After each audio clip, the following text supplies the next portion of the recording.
Oh, welcome to the Sharpe Way Show. So happy to have you with me this evening. And it's a little bit past 7 p.m., kind of right at 7 p.m. on the East Coast, Monday. And I am doing a 7 p.m. show because I haven't done a show in a couple of days. And I know I was supposed to. I was trying to do 20 shows in a row. It didn't work, but I did try. That didn't work though. But I will still do 20, just not all in a row. I will do a bunch of them though. I will be doing a show today, tomorrow, and every day until at least Friday, maybe even Saturday and Sunday too. I've been doing a bunch of shows, so I will be doing a bunch in a row. I'll try to make it up to you. I couldn't do the shows this weekend. And why? Because I'm lazy. No, not because I was lazy, because I was out doing events. I did 4 events this weekend. Some of you may have seen some of the photos. I posted some of them on Facebook, on Twitter, on YouTube. I think that's it where I posted them. So I did. The first event was Saturday evening in Cortland. Small event. Only 3 people came, which wasn't bad. Happy to have it. It was a nice small event. Bad weather. That's my excuse. The weather. See, otherwise it would have been 1,000 people, but the weather was bad. That's the reason why. So small event that night, but still good. Enjoyed it. Caught up with some people, which was good. The morning in Canandaigua was very good. About 10 people came, new faces, people who I'd been seeing for years, people who've been with me since like 2018 and everything in between. So that was great. That was a very good event. We talked a lot about what's happening in New York State, how to fix things, the election, what's going to be happening in the future. Had another great afternoon at Venetos. That was huge. 25 people, maybe, give or take, a couple dozen people in that area. Large. For me, that's a large event, right? I tell you, usually I get somewhere between 3 and 30, and it could be anything in between. And I got that. I got literally between 3 and 30. So yeah. And then the evening event, that went long. That actually went over 2 hours because there was so many questions and comments back and forth. The Veneto one was much longer than I thought. It made us late to the next one. That's how long it went. I probably should have stopped it, but you know me, I hate talking so much. And it was live and questions back and forth, which was great. Comments. So very happy about that. And the best part is every time I go out to these events, it's always at a locally owned event, a locally owned place. So the actual owners of the places came out in 2 of the places. At Ray's restaurant, the owner came out and chatted with us, which was great. And also at Venetos, the owner came out and chatted with us. So that was good too. And then the last event was in Elmira. Didn't have many people come out. 5 people came total, and it wasn't many. That was a smaller one. So 2 small ones, 2 big ones, all good. 4 different groups. And I will be doing another one in Queens, coming up here in Queens, New York. And I may do one out on Long Island next week's possible. I'm not sure yet. I'll figure out when I get a chance. And then I probably will kind of stop for January in New York stuff. So I'm not doing it in January. I may restart again in February and March and keep going to cross the state and to keep meeting people. And again, when I go there, I'm chatting with people, understanding what's happening in my state, taking live questions back and forth, and going there with no notes and just talking. And I think it is great. So yes, I hope that was clear for everybody. So in any case, I wanted to bring up so many things happening. I wasn't sure what I wanted to do today. Part of me wanted to do the Daniel Penny case, but I'm not going to cover that today. I'm covering that tomorrow on my New York WYSL Voice of Liberty show at 1 p.m. tomorrow. So it's a New York case. I'm going to cover it on my radio show. So if you want to call in live tomorrow at 1 p.m. Eastern, I will be covering it then. I also am covering the person of interest they found with the CEO issue, the person, Luigi Mangione. I may talk about him too. I might, but that's secondary. The number one thing I want to bring up here, though, is what I had talked about in the past, what I have been talking about, what I've chatted about literally forever. What I've been talking about is Syria. I have shown you Syria in the past more than once. I have expressed why it is valuable more than once. Now, what I wasn't sure was going to happen, and I told you, if you guys remember a while ago, I was concerned with how all of a sudden people seemed to be happy with Assad all of a sudden. I thought it was kind of odd, if you remember that, right? I was like, it's kind of odd that people all of a sudden like Assad. Kind of weird. Well, it was weird because they don't. So there we go. That answered my question right there. I thought it was kind of weird. So I want to show you, if I can, a little bit of what I was talking about. And just to show you why this kind of matters, if I may. Whoever see that map, I hope you can. This is a map, as you can hopefully see, of the area. And I've told you before, my biggest concern about this, and I've been telling you before, is that Syria is the way that Iran and Iraq get all the goodies in to fight Israel. It is through Syria, generally speaking. There's some exceptions, but that's the biggest way they get through, going right through that way, into Lebanon, all those things. That is a big deal that happens. And I told you my concern about Syria was Turkey. I was saying that if Israel wants to fight, it has a good border against Jordan, a good border, I shouldn't say guest, with, I'm sorry, better word, a good border with Jordan, a good border with Egypt, not a good border up here with Syria and Lebanon. And that's where all the stuff comes piling in.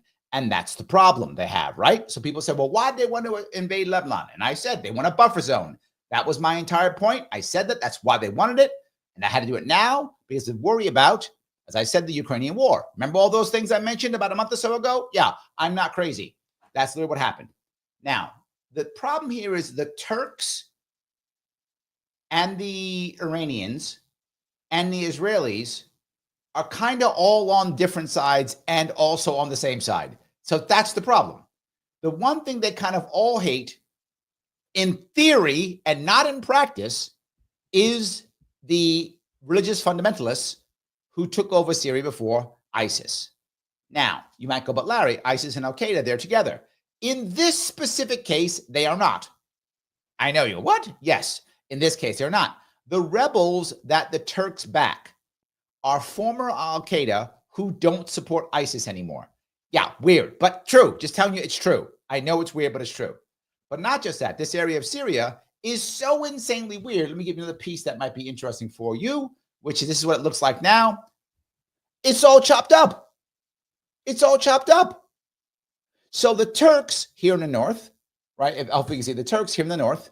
The Turks here in the north are supporting their own people here and supporting these more rebels here who've been pushing through into the rest of the area and pushing to Damascus, the whole deal. But not just that, now the Israelis are invading. The Israelis are moving in too. Why would they move in? Because they want their buffer zone, as I've been talking about. They've been pushing for a buffer zone, and now they're going to get one, not only in Lebanon, but also in Syria. They're going to get their big buffer zone they wanted. And I say, wait a minute, Larry, how did this happen? It happened for two reasons, two important reasons. And then the third one makes it all work. But the two important reasons. The first reason is because Hezbollah, which was supported by Iran, were the biggest foot soldiers in Syria. They were the biggest, strongest foot soldiers in Syria. There's others. There's tons of other foot soldiers, but they were the biggest, baddest, toughest ones. They all went to Lebanon to fight Israel.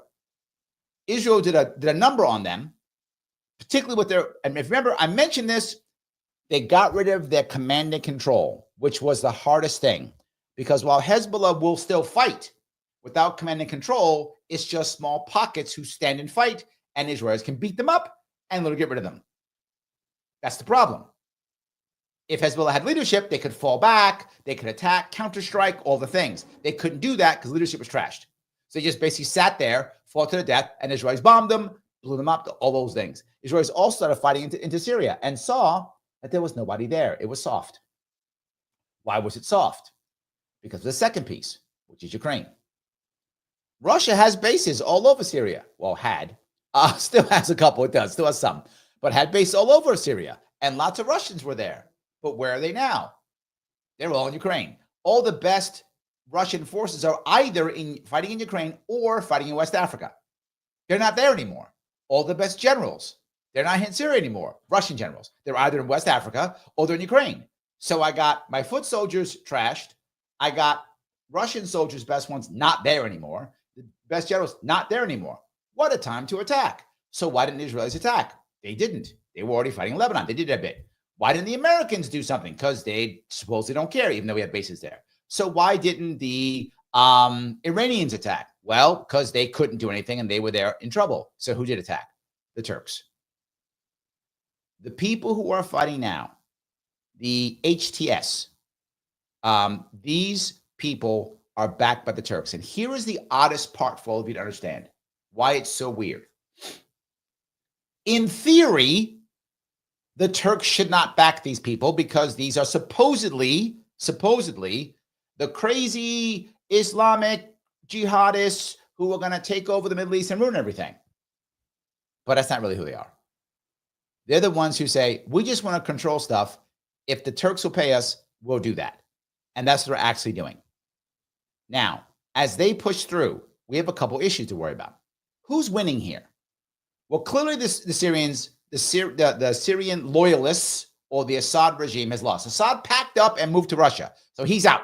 He's like, I'm out. I'm gone. Took his family, went to Russia. Does that mean he will come up? He will come back? Maybe. I mean, look, is it possible he'll come back? Maybe. I think the odds are slim, but possible. Possible. Why would he possibly come back?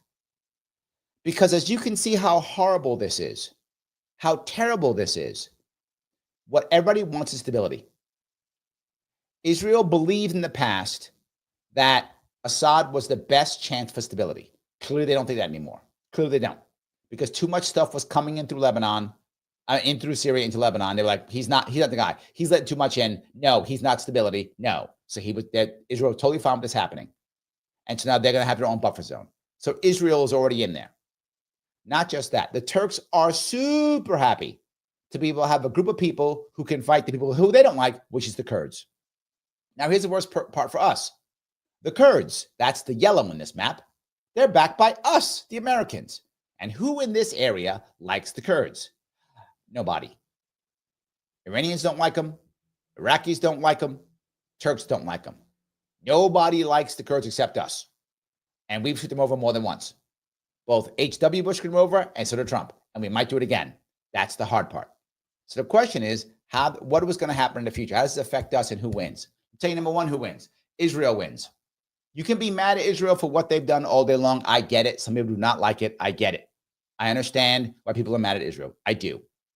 And for them, well done. That's all I can say. They wanted a buffer zone. That's what they wanted. That's what they got. They wanted to make sure they didn't pay too much money. They didn't. We did. We paid for it. So again, Israel, well done. You got what you wanted. You wanted to smash the hell out of Gaza. You did it. Well done. You won. You can be mad at them if you want. Doesn't change the board. The board is obvious. They have won. Netanyahu, well done. Israel wins. That's for sure. Daniel teases. He says Israeli always wins. Maybe, but this time too, right? This time too. They actually win. Yes, absolutely. And AC, you know it too. Thank you. Remember, my friend, both of you guys, the Turks and a lot of others are also happy that Syrian political refugees will be heading home. Also true. AC, you are correct. Turkey also wins. And by the way, the Turks spoke to the Russians before the invasion happened. They did. I don't know if you know that. They had a conversation. That means one of two things happened. They didn't let them know, in which case the Russians are really unhappy, or they did, and the Russians bailed and got Assad out. I don't know which one is which one, but all I'm saying is literally they had diplomatic conversations, the Turks and the Russians, like a couple days before the invasion started. And I know, the Turks knew this because they're the ones giving them all the equipment and spending it. These are Turkish-backed people doing this. So two people who win, two groups who win, Israel and Turkey. But here's the issue. What is Turkey trying to achieve? There's a secondary piece to this that you may or may not get. The left side of this red part here, there's a little red button here, which says Tartus. I think it's pronounced Tartus. Tartus is a pro-Russian or a Russian-made or Russian-built naval base in the Mediterranean. They're not going to want to lose that no matter what. That is something Russia will go to war over, that base. Will they go to war over the rest of them in Syria? Clearly not. Clearly they will not. But that base, they will. So whatever Turkey does, they probably should leave that base alone. Whatever deal they make, they should leave that base alone. Because at one point, the Russians will go, oh no, we're marching into Turkey. At one point, that will happen. Now, I think the only way that happens is if they capture that base. Otherwise, I do not think Russia wants war with Turkey. I do not think they want to open to the front. I cannot see that happening at all unless they take that base. And I think Turkey does not want war with Russia, is happy with what's going on now. I think that base, whatever happens in there, that base will actually work. That base will actually stay no matter what. That is my belief. I think that's true. The second piece is, if this new base, if this new government, this government can't work, they'll bring Assad back. How do I know that? Because the guy who runs it, I've forgotten the guy's name who runs it, the HTS, he has come in and he is not talking about being like ISIS at all. He is not saying we're going to be an Islamic state at all. He's not saying we're going to throw out all the Christians. None of that. Going to put all the women in burqa. He's not saying any of that. He's no. We're good. We're just going to be real Syrians. We're going to be Islamic based country, but we're not going to be like Afghanistan at all. Now, can we trust them? I don't know. My gut says yes. My gut says we can. Why? Because Turkey's giving them the cash. And if they mess around, they'll bring Assad back. And when ISIS took over Syria, everybody fought them. Like nobody wanted ISIS. Literally, the Kurds fought them. The Turks fought them. The Americans, we were all on the same side for like 10 minutes. Like we were all on the same side. The Iranians fought them. We were all on the same side for like 10 minutes. Then when ISIS was crushed, we hated each other again. So I do think that they will probably be less aggressive than most Islamic states because they fear everyone hitting them again. They watch what happened to ISIS. Everybody beat up on ISIS. They're like, we're getting rid of all of them, right? We saw that. All of a sudden, us and Iran were on the same side all of a sudden, overnight, right? Kurds were on the same side as Turks overnight. And that never happens, but it did. So I think Turkey wins this, and Turkey will have massive control over Syria. And one of the biggest reasons why they want that, twofold. Number one, they want to make sure they have a secure border. They want to take all the damn Syrians, there's like 2 million, 3 million of them, I forgot how many millions are in Turkey, and shove them all back into Syria. Get out, get out, get out. My gut tells me that Turkey may actually be okay with a Kurdish state existing. And you might say, Larry, you're crazy. But I think they might. They might hope to throw a bunch of their Kurds into that state because a big chunk of Turkey is Kurdish, a big chunk. It's something like 10 million, something like that. It's a lot of people in Turkey who are of Kurdish descent. They might have changed their mind on that one. Otherwise, the other option is, and this is a problem with America. This is why America loses, by the way, in this one. America loses. And so does Russia. Russia and America lose on this one. That's true. And let me tell you why. U.S. supports the Kurdish forces. You see that yellow there. They support the Kurdish forces. If Turkey does not want to keep this going on, they could use the forces now in the red when it's conquered by all in the black to mount a proxy war against the Kurds, which is a proxy war against us. So the Turks could create a Turkish-U.S. proxy war. Easily could be done without one Turkish unit on the ground. Without one Turkish unit on the ground. Now, if it's beating up against Kurds, the Turks could literally create an alliance with Iran for that because Iran would be happy to kill Kurds. Iran's happy to kill Kurds too. So they could actually create an alliance, Turkey could, with Iran to crush Kurds. That's a problem for us because we support both of them. So we have to worry about that and hope it doesn't happen. But Turkey's in a very good spot. Erdogan, again, well done. What can I say? Erdogan wins, 100%. Now, how does America lose? We have thrown all of our money into Syria, into Israel, into Kurdistan, into everything to get basically nothing. To get basically nothing. All this for nothing. Terrible. America loses.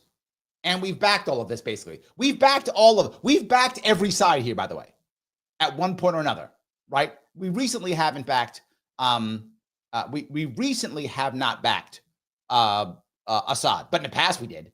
So we've backed all of these guys in one way or another. What's the old saying? If you want to know who America's next enemy is, who are we backing now? That's our next enemy. Well, that's what's happening now. So we've lost completely in this. Who else has lost? The Russians have. The Russians have. They've decided that Ukraine matters more. But this goes back to the point that I mentioned earlier, last month, if I was telling you, when I was talking about how this time reminds me of the end of World War I. Here is the good and the bad when it comes to foreign wars for Donald Trump. Almost everybody believes that Donald Trump is going to try his damnedest to end all these wars. And I think it's true. I think most people know that. They believe it. I think Trump is going to try his damnedest to end these wars. I'm not saying he can, because it's hard to end all these wars, but I think he's going to do his damnedest to end these wars. I think it's true. That's the good part. Here's the bad part. They all know it too. They all know it too. So we got to go do all the fighting. It's the end of World War I. Remember that story I told you at the end of World War I? They literally said, we're going to end the war on the 11th hour of the 11th day of the 11th month. And they signed the paperwork. And we thought, great, now the war's over. We'll sit in our trenches and drink coffee and live life until the 11th day of the 11th month of the 11th hour. We'll do that. No. They went, now massive attacks. Attack everyone before the war's over. Attack before the war's over. This is what Turkey did. Perfect timing. So I told you Israel had to fight now. People, why is Israel doing all this fighting? They have to. The war's going to end. Next year, these wars end. Next year, these wars end. If they don't fight now, they don't get what they want. Israel wanted a buffer zone. They're fighting now. Turkey wants influence. They're fighting now. Russia wants to take Ukraine. They're fighting now because they know this is going to end next year. And they want to get the getting while the getting's good. That's the issue. And while I understand it, I am really unhappy about it because all these people are dying. All these things are being destroyed, all to rush for political gains of the most powerful people. That's why I'm so upset by this. But you see it already. It's already happening. It is everywhere. And of course, now you look at what Russia is doing. They walked away from this. My gut says that the Turks told the Russians they want to do something like this. I do not have data to prove this. I don't know. It's just my personal opinion. I think they actually said it. I think they went there and said, all right, look, our boys are going in. You take your boys out of the area. Don't do this. You're going to lose. You can't do both. We're going to do it. That's what I think they said. And that's why the Russians so quickly capitulated. That's why everything collapsed. I think that's where everything collapsed. Because without Russian backing, how could they? Right? How could they? Without Russian backing. They couldn't defend themselves without Russian backing. Russia had most money in this, most everything in this. Iran had some too, right? Some also, but nowhere near what Russia had. And most of the Iranian backing was in Hezbollah. And Hezbollah leadership was devastated. And now their ground forces were devastated. Again, because leadership was devastated, right? If you remember, I said when they did the cell phone attack, I told you there will be an attack coming right away. Perfect timing. You've just decimated their leadership. And these are all small, 3 to 5 person units. They'll just stand their ground and fight, in which case you will decimate them, right? When people stand and fight, and fanatic units often do, not always, but they often do, that should take the highest casualties. That's what happened. The best Hezbollah units died in Israel's attack because they weren't able to maneuver, get out, do those types of things. Many of them died or were captured or wounded or whatever, but they're gone. Well, those guys now aren't here to fight the Turkish forces, the Turkish-backed forces coming out of there. They're not there. Those hard units aren't there anymore. Russians aren't there anymore. Iranians aren't there anymore. Hence, it collapses. So, what do I think is going to happen here? I'm going to give you my gut on what I think is going to happen. The part you see here to the west, this area here, is going to be some type of area that satisfies Russia, whatever that is. I don't know how they did. I don't see that collapsing unless it's an agreement with Russia. They want that. This is the only Mediterranean port the Russians have. They're not going to give that up. Just not. So whoever, it's probably the Turks, I assume, will negotiate with the Russians to go, all right, how do you keep this place and we don't have to fight? What do we got to do? How do we negotiate that? To negotiate that, Russia keeps that in any way, shape, or form. That's number one. Number two, the rest of Syria, not the yellow part, will fall under the control of these rebels. They will still call it Syria. They will keep exactly the same name. And they will pretend like they are not militant, fundamentalist Islamists. If the Israelis believe them, if the Kurds believe them, then they'll chill. If they believe them, they'll chill. If they don't, there'll be more of a buffer zone for the Israelis, and the Kurds will arm up. And I could see literally a Kurdish-Syrian war. I could see that. The problem is the Turks will have to stay out, and they can't cross the border. It'll be a proxy war. The Turks and America will have a proxy war, Kurds versus whatever new Syria is. And if that happens, I don't know where Iran falls. My gut says, this is where the actual peace comes in. As I told you again, this is something I told you before. The Ukrainian war peace won't just be in Ukraine. Somehow Putin has to get a win. Somehow America, Trump has to get a win somehow. Turkey already got a win. Israel already got a win. They're good. They already got a win, right? Iran doesn't require a win. You might go, why not? Because Iran is right now, their government uses their losses as a way to blame the rest of the world to keep their people in check. So Iran does not require a win. If Iran loses, they'll just go, see, it's because Israel. That's the reason why we have to hate them. They did it to us again, right? They'll just blame Israel or blame America, blame Russia, whatever, right? They won't blame Russia. Iran will blame somebody else. They don't require a win. Putin requires a win. So he'll either get his win in Ukraine or he'll get his win here on the coast with that port, but he will get a win somewhere. And so will Trump. Now, Trump's win's actually easier. Trump's win is no war. So if Trump's able to negotiate some type of DMZ or some type of Kurdistan, if he's able to negotiate a Kurdistan, that is a massive win for Trump. If he can negotiate a Kurdistan in some way, shape, or form. I'm not sure he can. I don't know where Turkey's head is or where Iran's head is. But if he can negotiate some form of Kurdistan, win for him, he's good. No, Trump has the easiest win. No war. Stop shooting, Trump wins. If there is a proxy war in Syria, Trump loses. And here's how you go, Larry, that's easy. It isn't. Because the biggest piece that people aren't talking about, which funny, Pinkerbell, thank you for being a member. She says, Larry, forgetting all that sweet military industrial complex cash. She is correct. The military industrial complex would love a proxy war in Syria. They would love it. And I got to tell you, I don't think Russia would mind a proxy war if they're just funding it. I don't think they would mind. A proxy war is like something they'd be okay with in Syria. Russia's been part of the proxy war for how long? I'm not sure that might be something they would accept to keep the Turks or keep someone else happy. And this is the prop that has always bothered me. And I've mentioned this before many times. My worry is the people who get screwed, no matter what, are probably the Kurds. Carl says, Kurdistan, nope, Turkey won't allow that. That's my worry, Carl. I hope you're wrong, but I'm not saying you are. But I hope you are wrong. I hope they will allow some form of Kurdistan. Here's what I'll say. If anybody could negotiate a Kurdistan, if there is someone, it's Trump, if it can be done. But Carl, you may be right. It may be impossible. But if it can be done, it'll be Trump. Because Trump will simply say, are staying in what we're calling Kurdistan. You fight us, you got to fight American troops. He might do something like that. He might. So it is possible. If, again, I'm not saying you're wrong, Carl. I'm saying if anyone could do it, it's him. If someone could, it may not be possible. To be forward, there's been a de facto Kurdistan right now for what, 5 years now?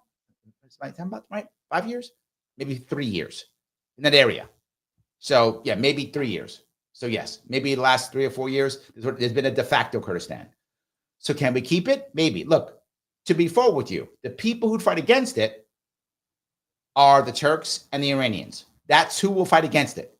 If the Turks are satisfied with getting all the Syrian refugees and shove them in Syria, if the Turks can negotiate, and this is horrible, but if anyone could, it will be trouble if you could negotiate it, getting so many of the Kurds that are in Turkey to voluntarily move into Kurdistan. I think Turks might keep a Kurdistan. If they could dump their population of Kurds into Kurdistan, maybe. I don't know if that's possible. I don't know. I'm not saying you're wrong, Carl. I'm just saying that's what we have to worry about. Now, how does this affect Ukraine? Russia's not stopping in Ukraine. Russia is fighting hard in Ukraine still. This is AC brings this up. Thank you for bringing this up and being a member. I appreciate it. He says, decided or been stretched thin. I think they're the same thing, AC. The same thing. They have X number of troops, X number of competent officers, X number of resources, right? And they said, where are we going to put them? Ukraine. That's where we're going to put them. Now, much of Russia's more like prisoners and mercs, most of them, I don't know most, a huge chunk of them are now in West Africa. So they're not prepared to put them here in Syria. They'd rather have them in West Africa. They're trying to keep the Frenchies out. So one of the reasons why the French is so mad at the Russians, they keep talking about invading them and stuff, is because they got their butt kicked in West Africa, and it's all controlled now by Russians. Most of the Russians are mercs. Most, not all, or I should say mercs. That's the wrong word.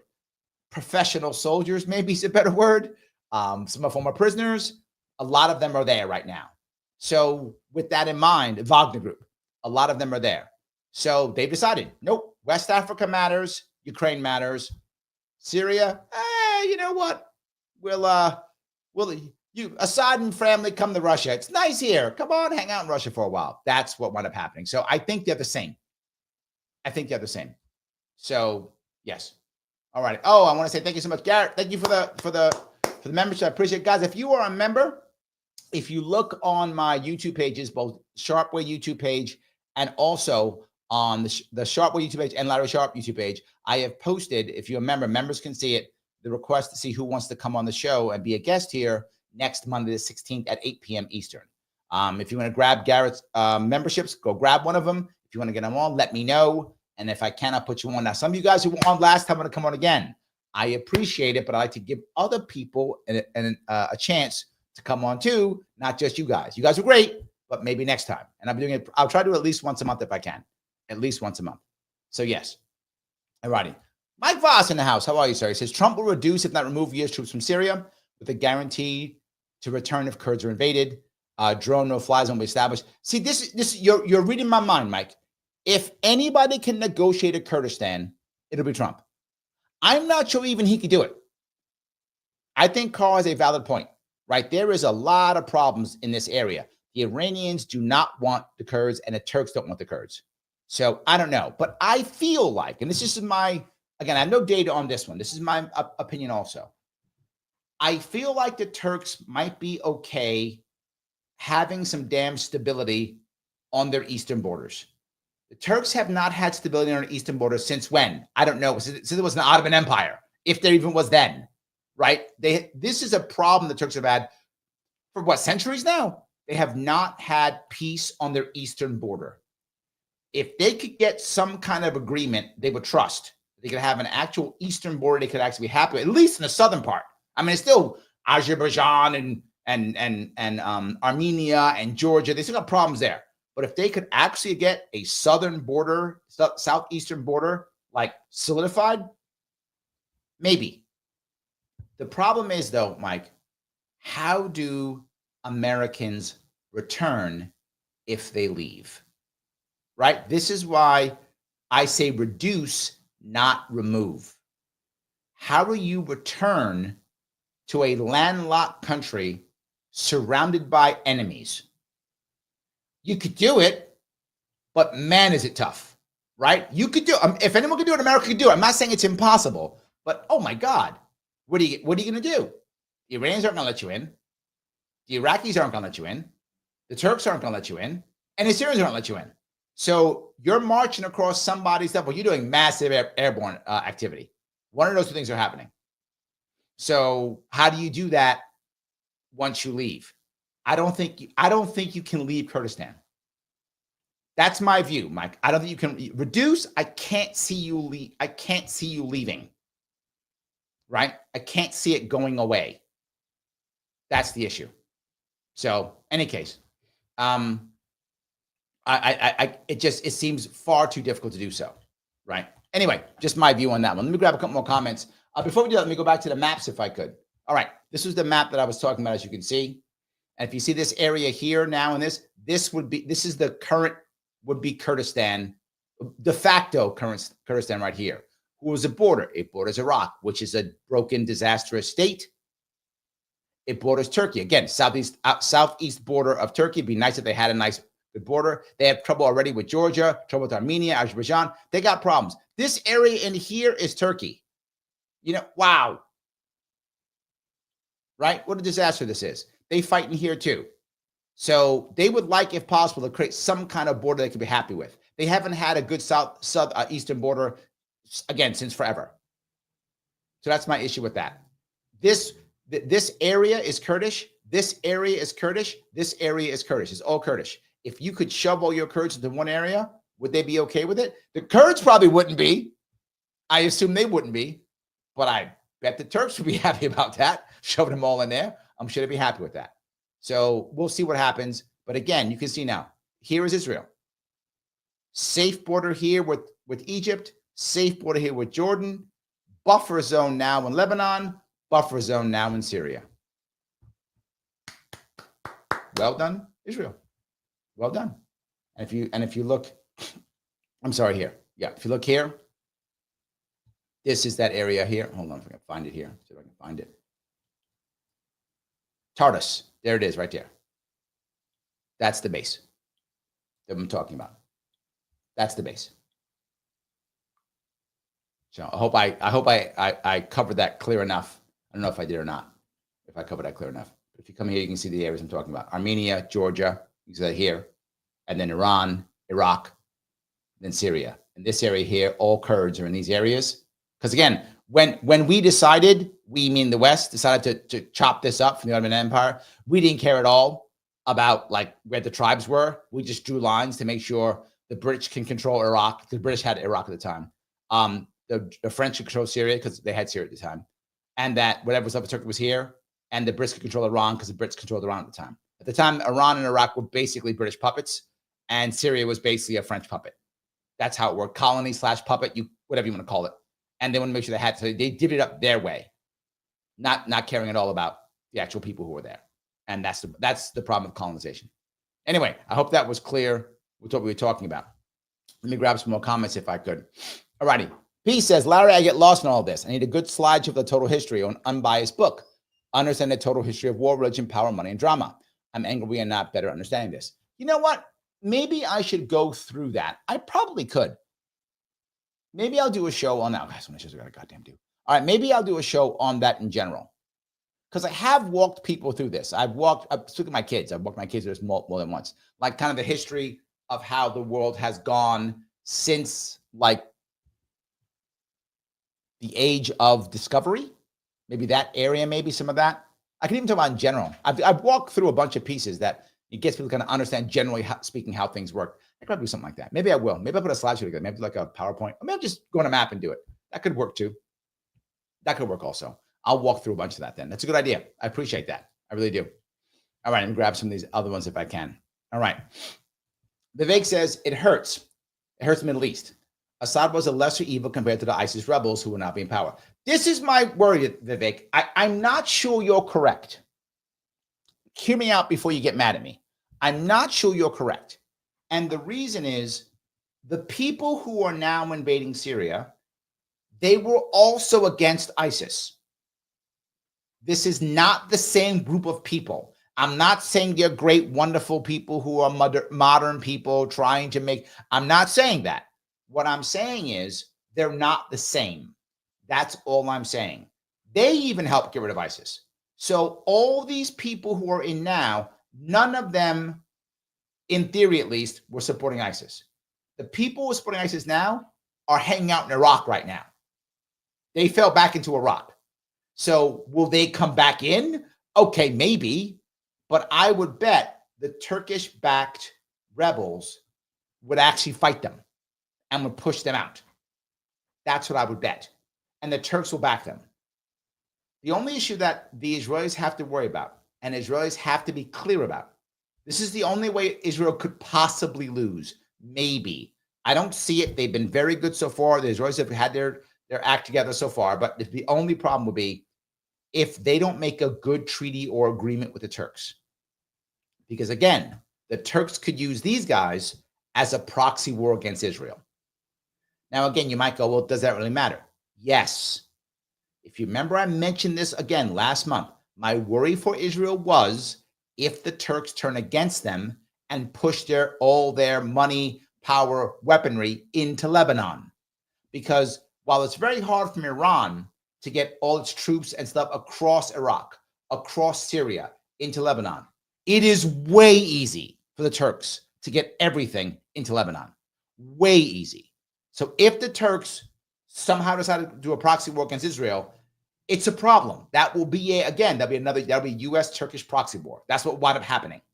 I don't want it to happen. But as long as it doesn't happen, it doesn't matter. Because here's the issue. For the people who are more like Al-Qaeda and ISIS, all those groups, everybody hates them. So it's not like the Israelis will have to fight them directly. If the Israelis have to fight them, so will the Kurds, right? So will the Turks. Right? Everyone else will want to fight them. So they'll be fighting a 2 or 3 front war. How do I know that? That's what happened to ISIS. Right? That's what happened to ISIS. Same thing. So I'm not that concerned, if that makes any sense. Cam, thank you for being a member. So glad you're back in your bunker. I am. I have returned. Thank you. Yes, absolutely. The AC says, the notification worked. Yes, great. I'm glad. And guys, I know I ask all the time, if you haven't done it, the way you can figure it out and to make sure you get notified and it pops up in your feed and pops up wherever is number 1. Click the button known as LIKE, the one that says that. Click that button, hit that button, elbow that button, knee that button, whatever it takes, do the thing that is required for that button. It does matter. Whatever it is, it does matter. Please do that. In addition, if I could get you to share this in some way, shape, or form, share it on Twitter, share it on Facebook, whatever the case may be. Do that if you can. Yes. All righty. Also, subscribe if you haven't. Follow me if you haven't. You can always super chat me. I appreciate the super chats. Membership matters. Garrett gave out 10 of them. Grab membership. Grab one of them. Or do yourself. You missed it? Grab one. Click that join button, either on YouTube Sharpe Way or YouTube Larry Sharpe, either one. And you will be able, if you want to come on my show the 16th, which is next Monday, 8 p.m. We can chat here and we'll chat on whatever we want to talk about. It's all good. I love that stuff. If we can do it, it is good. In addition, I do want to grab someone from Rumble. This is straight in. He says, now I understand why Trump wants to stay out of there. Yes, getting involved in this is a disaster. I completely agree. I hope that Mike Voss is correct and we pull out completely. I don't see it. But I hope I'm here next month going, Mike, you were right. I hope I am, but I don't think so. I do not see us. First off, we hate losing bases. That's a thing we can't stand. We hate losing bases. This is the Pinkerbells piece. We hate losing bases, military industrial complex. We love keeping bases. So I don't see us leaving. I hope we do. I'm with you, Mike. I hope so. I don't see it. I think we keep a presence there no matter what, in some form of Kurdistan, whatever that is, right? I think we have to. It's what America does, right? Again, I hope you're right. I don't think so. It'd be tough for me to get it. So yes. All right, let me see if I can go down here. Mike goes on to say, sounds like a productive trip. I was happy. I'm glad that I went out and did it. Meeting people was valuable. Yes, absolutely. I got a couple of photos, which was nice. And I don't know if the thing about that I like most about the trip that I did this last weekend, the 4 stops that I went to, is that there were 2 types of people there. Some of the people who always come, which I'm always happy, please keep coming, but also new people. New people came to 2 of the events. 2 of the events were only people who had come before, and 2 had lots of new people.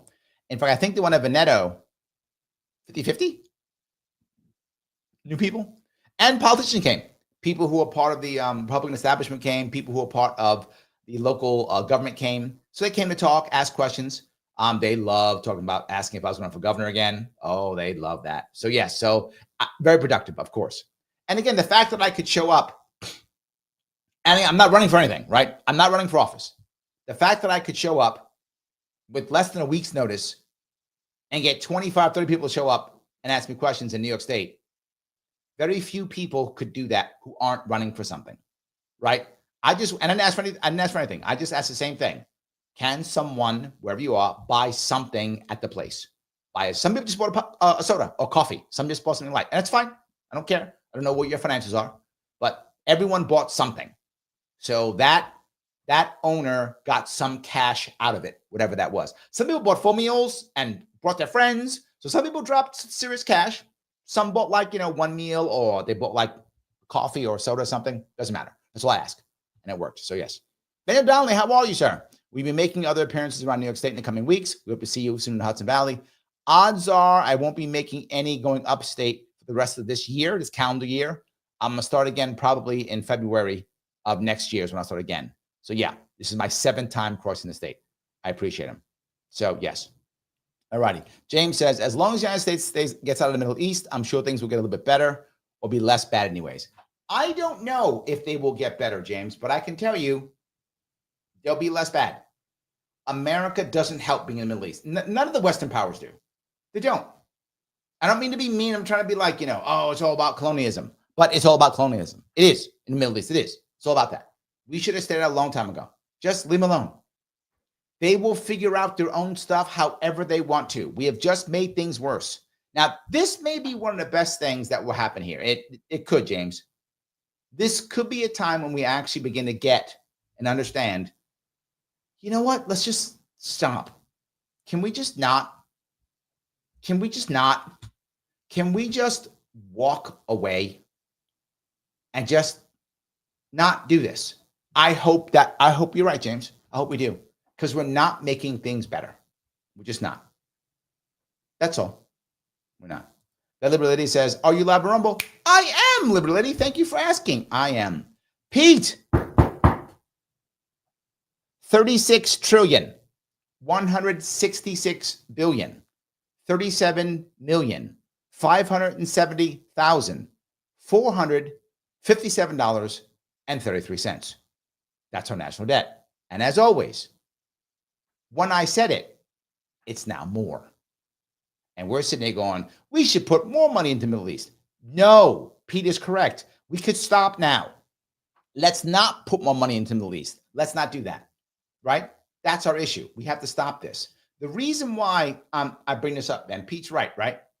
We should stop funding all of this stuff. Just stop. The military-industrial complex is not helping us. I mean, it's giving us jobs that just keep creating inflation because they're all government jobs, which are forced about debt and paying ourselves. So that's a bad thing. Let's stop that right now if we could. And let's trade more, which creates real jobs. Real jobs, that's not fair. Which creates jobs that creates market value. How about that? That's better. It creates market value jobs. How about that? There we go. So yeah, I'm gonna do that instead. I'm with you with that idea completely. My hope is, look, I get completely that it's not going to be easy for Trump to end all these wars. But I'll say it again. If anyone can, if it is possible, it's him. He's got Tulsi Gabbard to help out. He's got Vivek to tell people to stop doing stuff. He's got himself. He's got people telling him, don't do it. Hopefully, if someone can, it's him. I hope he can do it. But I'm just being forward. It's not an easy task. There's a lot of people in this country who want these wars to keep going.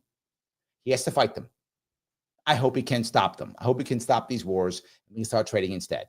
But here's the most important thing. The reason why I know there's a chance is because the second he won the election, all of a sudden, this is happening all at the same time.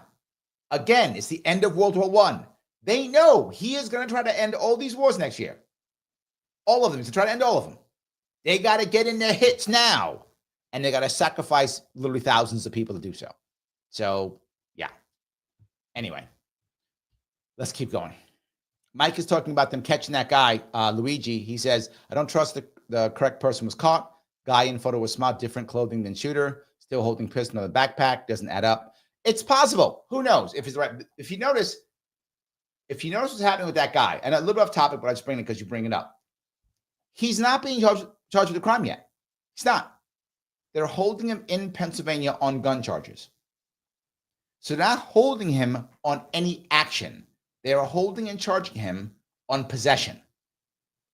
Now, you will always hear me say possession is not a crime, but it is because we've made it one. But it should not be a crime, but it is. But it should not be a crime. But why do they have it as a crime? For this. So he is being held only via Pennsylvania law on gun charges. That's what he's currently being held on. He's not been charged in New York State yet for anything at the moment. I mean, maybe while I'm talking, it's happening. But since I started this live stream, he has not been charged in New York at all. They are talking about extraditing and taking him back to New York State. That's what they're talking about. They have not said it's going to happen yet, so who knows? So, Mike, you could be right. Could be the wrong guy. Could be a problem. Maybe. I don't know. But here's what I am telling you. You guys are telling me, is he going to get away with it? And I said, absolutely not. I told you that no. Now, to be forward, the clearance, which means the ability to, find someone and prosecute and convict someone for a crime in New York State is about 50%. Not when you're wealthy like that guy. It's 100%. So they're getting him. Somebody is getting arrested. Somebody's getting convicted. Somebody's going to jail. I hope the person may not go to jail. There's a chance. But the person is absolutely getting arrested and tried. That's for sure. If the guy is hardcore, he will plead not guilty. He'll do a trial, and they will hope somehow that they let him off. And he might. You get one juror on there who slides on and says, nope, that guy gets out. How do I know? What I'll talk about tomorrow, Daniel Penny. Yes, things are a-changing. I've been telling you this forever. Americans are against our institutions, all of them. Americans are, I saw some recent polling. 50 some odd % of Americans are angry at the federal government. More than 50% are angry at the federal government. Yes, that's not good. Over 80% of Americans say my political leaders don't care what I think. Yes, recent polling. Now that's one poll, but that should not be a thing at all in a perfect world. Now, so there is a chance, even if Luigi is the guy, if he's hardcore. But the problem is what will happen is the district attorney will try to throw the book at him. We'll give him like every charge known to man because it's a rich person and it's going to be a high profile. So he'll throw every charge he can at him. He'll throw and walk on the grass with shoes on. He'll throw every charge at him to ensure he'll have 97 million years in prison. He'll do that. Now, the problem with that is you go that far to a guy who's in his 20s, what do I got to lose? What do I got to lose? Yeah, I'll fight you. Not guilty. What do I got to lose? You tell me there are people who want to fund him, who want to throw money behind him for his legal fund? They did that. Daniel Penny had like $3 million for his fund. Yeah, he had great lawyers. This guy won't have it? Yeah, he will. He will. He'll do like a GoFundMe or something. He'll raise $1 million. Guaranteed. In fact, I don't doubt that they try to shut down the GoFundMe. I don't doubt that. They will try to shut down the GoFundMe so that he can't get a defense. Utterly unconstitutional. They'll do it anyway, of course. Thank you for the $2, please. I appreciate it. Lick the like button. Okay. Too many germs on the screen? Don't do that. It's fine. You can just hit it with something else. It's fine. Goes on to say, if you do evil things, then evil might come and visit you. This is what a lot of people think, Peace. You are correct. You get one person who slides in that jury. And I'm telling you, if I'm the DA, I'm literally going to have my team there. I'm not joking. I'm going to have my team there, 3, 4, 5 interns or associates there, literally going through every single one of the jurors, every one of their social media posts, every one, going through every piece. printing out with a printer right there, printing stuff out to give to the judge. Candidate, this person, look, he hates this. Look, he hates this. Trying to get rid of everybody. So basically, what I want at that point is like 12 cops. That's what I want as my juror, as my jury. I want 12 cops and 6 cops and 6 former district attorneys. That's what I want as my jury to make sure that this guy gets convicted. Because you're right, Peace. One zealot shows up whose mom or dad had a problem with the insurance company. They will say not guilty no matter what. No matter what. You make well, that doesn't matter. Yeah, it does. Because these jurors want to go home. They want to go home. I've been in a jury more than once. So you go on that and go, nope, not guilty. Why not? Because nope, don't believe him. Not guilty. Nope. Well, we got to go home. I ain't going home, and I'm better to do. We'll sit here all weekend. Sit here all night tomorrow. 2 weeks. I don't care, and I'm better to do.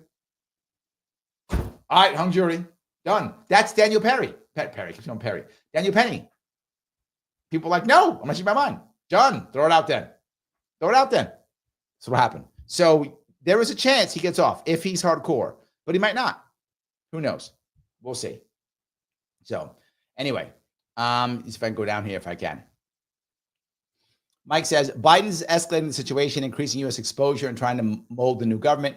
This will not help U.S. long term, especially if Trump wants to be hands off and Biden. I agree with you completely, Mike. I think you're totally right. Yes, this is not good for you. U.S. doesn't win in this one at all. This makes it harder for Trump to end the wars. It does. That's true, which is why I'm saying it makes it harder. Again, be very clear. I'm not saying he can't do it. I'm not. One thing Trump is, whether you like or hate him, he is tenacious. But also, there's a second piece of Trump. He's tenacious when he chooses something, but he also can be fickle. He can say, I don't care anymore.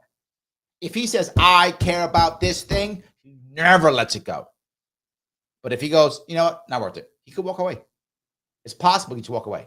That is not unlike Trump to go, that's fine, let it go. And then let the war go, whatever. It could happen, it's possible. But I do think you're right. No matter what, this is harder. This is definitely a harder thing. Cheyenne says, Jacob, you think planted evidence? To be forward with you, I'm going to step in on this one. I know this wasn't towards me, Cheyenne, but it's not beyond the pale. That's what I'll say. It isn't. Yeah, absolutely. It may not be. It's possible. So, any case, hope that was clear. So, Liberty Death says this was just creating a power vacuum like we saw in Libya and Iraq. I think, okay, good point. I think we don't want that. Right? I think we don't want that. And to be forward, not just we. Israel does not want this. Israel was happy keeping Assad in power for decades. Because at least we know this guy. Like this guy we get, right? He's not ISIS. We don't like it, but we'll take it. That was them for decades. Now they're like, you know what? No. But I don't see Israel going, let's get rid of Assad to have worse than Assad. So if it happens, it's a mistake on Israel's part. I don't see them doing it. I think they can get their buffer zone they've been talking about, and they now have. And with that, they will find something that is stable enough. I don't think anyone in the area is foolish to think that this is going to be a great, wonderful government. They're like, will it be stable enough? Okay, it's fine. We'll take it. I don't think the Turks want another destabilized.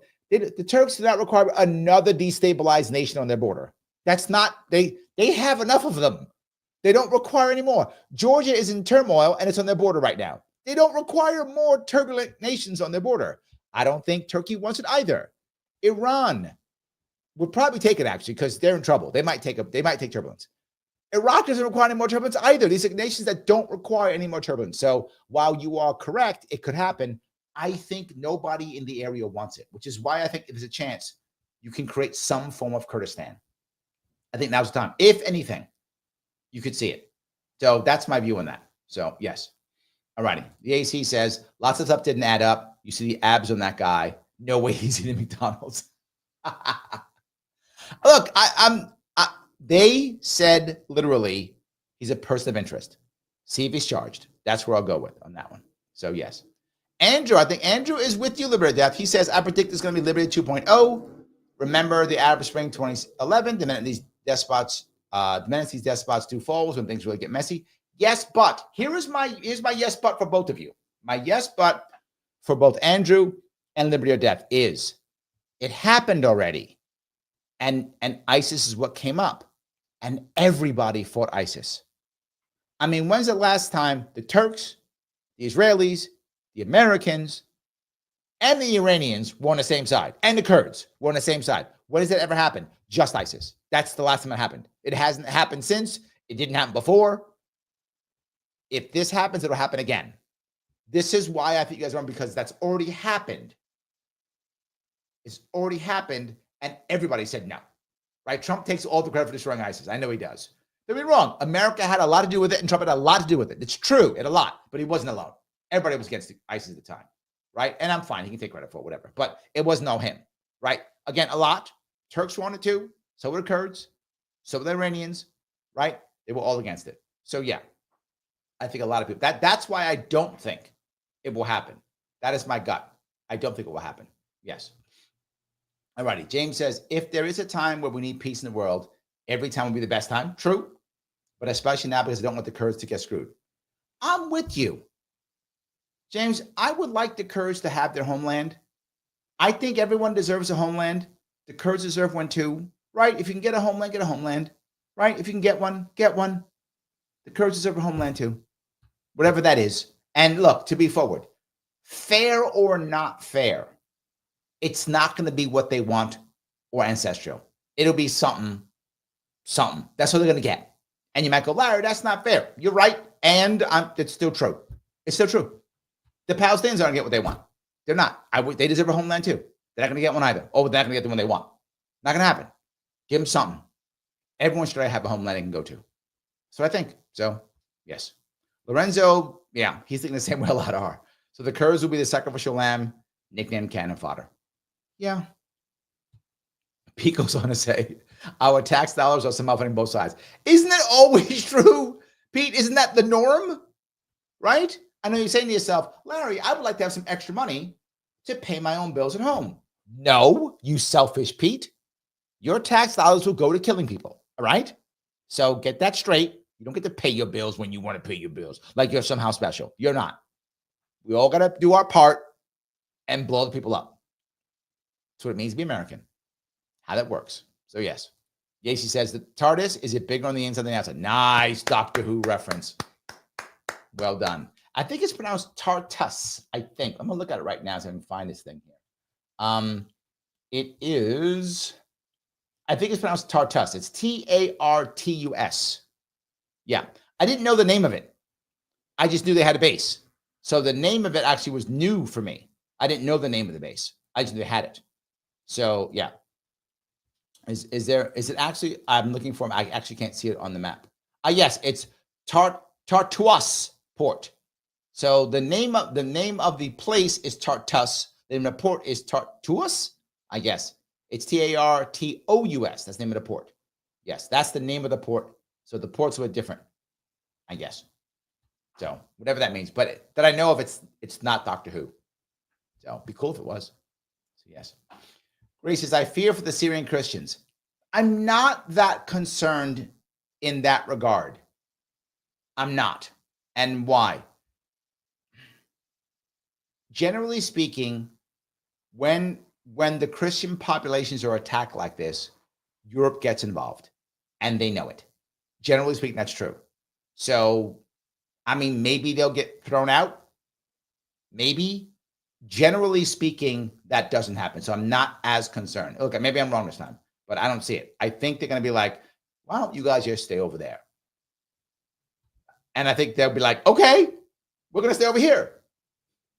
You guys do you. We're going to go over here and be Christian over here. And I think they're going to say, good, you go over there and be Christian, and we'll leave you alone. That's what I think is going to happen. So yes. Yes. Anyway. All righty. All right. Let's see here. AC says, I don't know.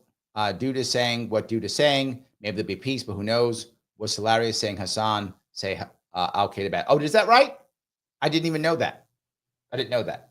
Yeah, but to your point, I am not saying, to be clear, that they're not radical Muslims. I'm not saying that.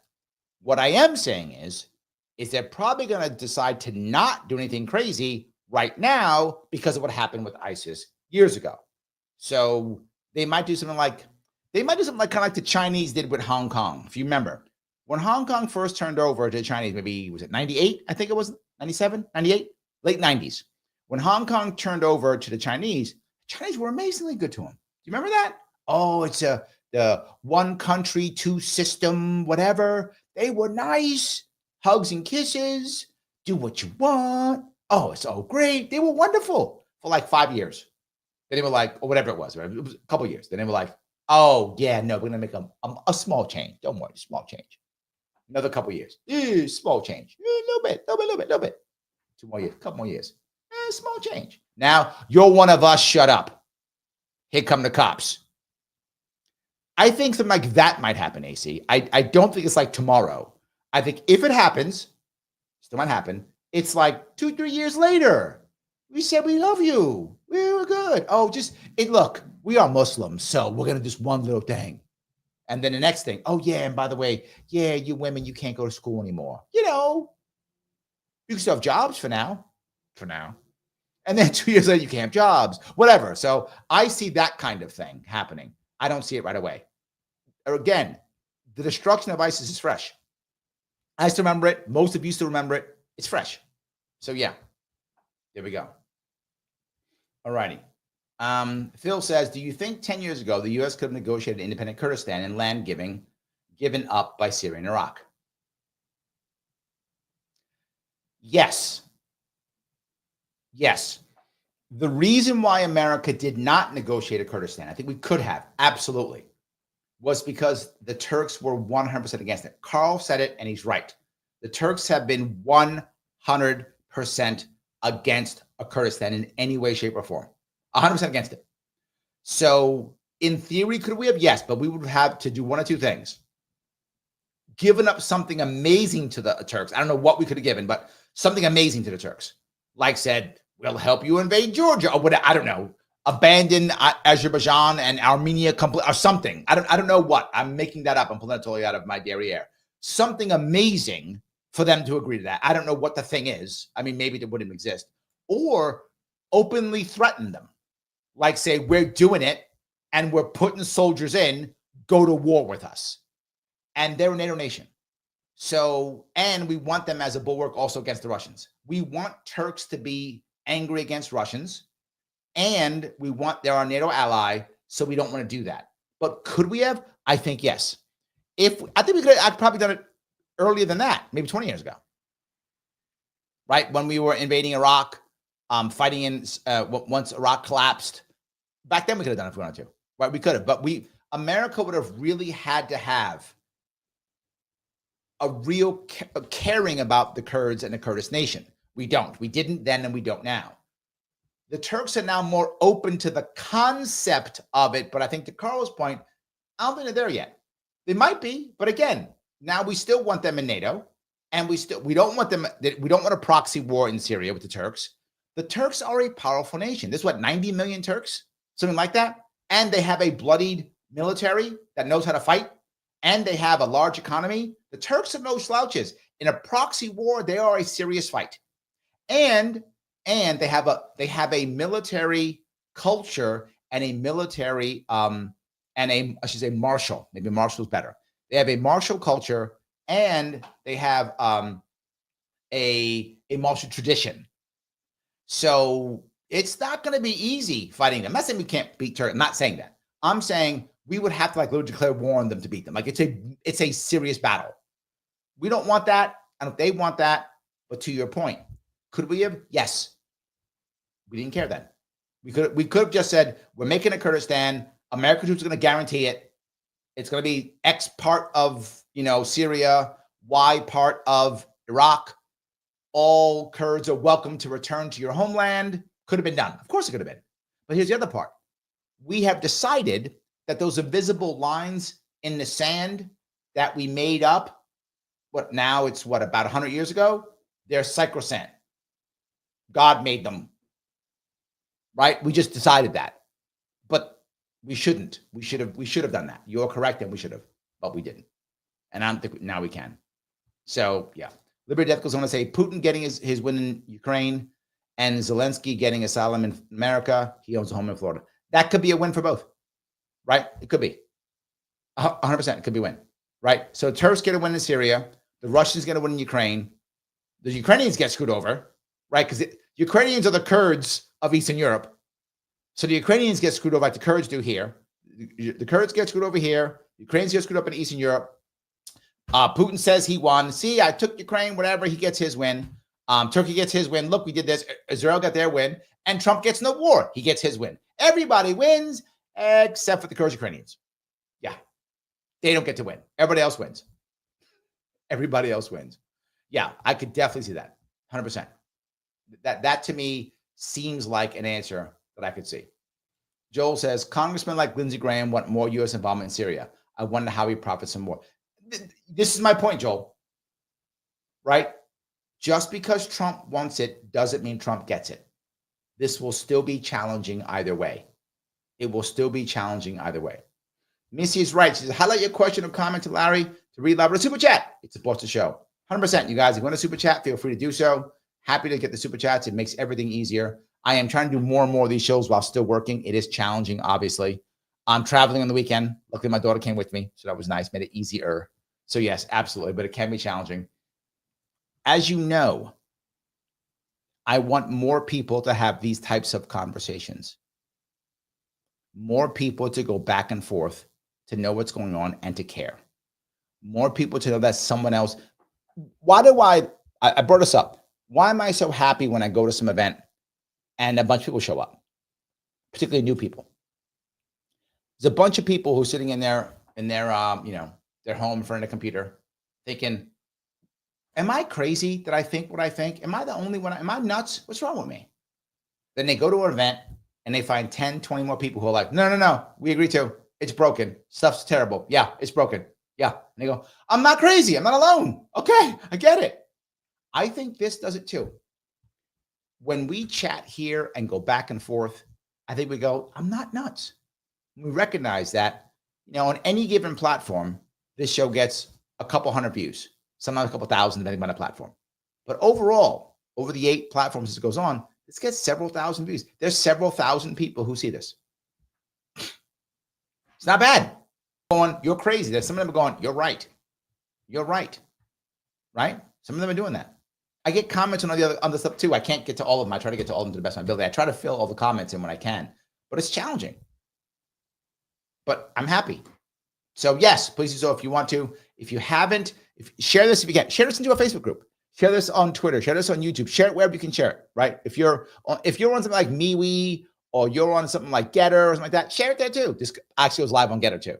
Getter actually is one of the most popular places for this show, believe it or not. Getter is very popular. So yes, share it on Getter. Wherever you are, right? Doesn't matter, right? Rumble, share it on Rumble, whatever you're doing. It's not as popular as I want on Rumble, but it's okay on Rumble. It's much more popular on Twitter and Getter are actually the 2 biggest ones. I know it sounds crazy, but those 2 are the biggest ones. So yes, do so, please, if you can. If you have not subscribed, do so. If you thought I already subscribed, do it again because you often get unsubscribed. Click the notification if you can. And if you want to become a member, of course, please click that membership, join. $29 per month gets more of this happening back and forth, easier to move forward. Please do so if you can. So, all right, I'm keep grabbing some of these. Roy says, I think he means Iranian leadership fears Israel invading. Assad's overthrow tells them their own people may help Israel liberate them. Israel has no interest in the fashion that controls Iran. Like the Abraham Accords, Israel would rather do business with Iran than fight all these proxy wars. I agree with you completely on that, Roy. I think, and I've said it from the beginning, I think what Israel wants is a buffer zone on the borders it does not feel comfortable with. Israel has 2 good borders, safe borders, one with one with Egypt and one with Jordan. On the other borders, Israel wants a buffer zone. I know people go, that's bad, that's evil. I'm not judging any of that. I'm just saying this is what Israel wants, it's what Netanyahu wants, and he got it. And you might go, Netanyahu's a bad guy. It's what he wanted, and it's what he got. And I don't see it going away. There'll be a buffer zone now in Syria. There'll be a buffer zone now in Lebanon, which is what the Israelis wanted. They now have solid borders on one side, but for something other. Their problem now is how to deal with Gaza. I don't know how to deal with Gaza. I don't know what to do with that. But that's their final problem to deal with, whatever that is. So yes. So Phil says the Kurds are already semi-autonomous in northern Iraq. Iraq might be happy with oil revenue sharing. Look, this is the earlier point, Phil, you were talking about. If they're able to create a Kurdistan, what a coup, what a win for any American and president or an American diplomat, right? If Rubio could do that, I mean, I don't see Rubio doing that. I don't, but I'm fooling myself. If Rubio could do that, I would give Rubio so much credit. He can't do that, but wouldn't want to, couldn't do that. That's not his thing. But that would be something that you could do, right? Imagine if you could do that. That's something that a Jimmy Carter would try to achieve. I'm not sure he's competent enough, but that's something he would try to achieve. That would be a goal that Jimmy Carter would try, right? He would try to create a Kurdistan, right? Something like it. Clinton might. Maybe Clinton would try to make it. I know a Carter would attempt it. Could he do it? I don't know. Maybe. But I know he would attempt it. Clinton might have attempted it. I'm not sure if they were in charge. And I mean Bill Clinton, not Hillary Clinton. Hillary Clinton would never. Hillary Clinton's a total war hawk. She would never do that. But Clinton might. Bill Clinton might have tried it if he was president at the time, and Carter might have tried it. And is it something that Trump could attempt? Yes. But he'd put someone else in charge of it. He would say, make this happen. I'll be on the front. You do the thing. He would. But the people he's put won't do it. Like Rubio's not going to do it. But it would be a great thing. Imagine if you could negotiate having an autonomous region that's part Iraq and part Syria that is basically Kurdistan.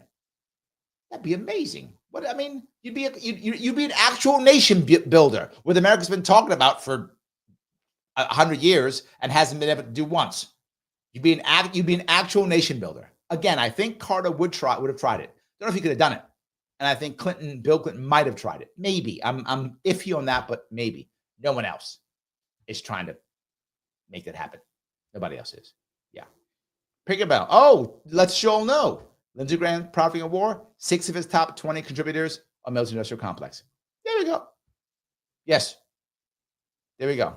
Yes. Carl says, after the meeting in Doha, it seems that Russia and Turkey carved up Syria into small satellite states. That's what I thought, Carl. I'm with you. I think the Russians knew. I agree with you.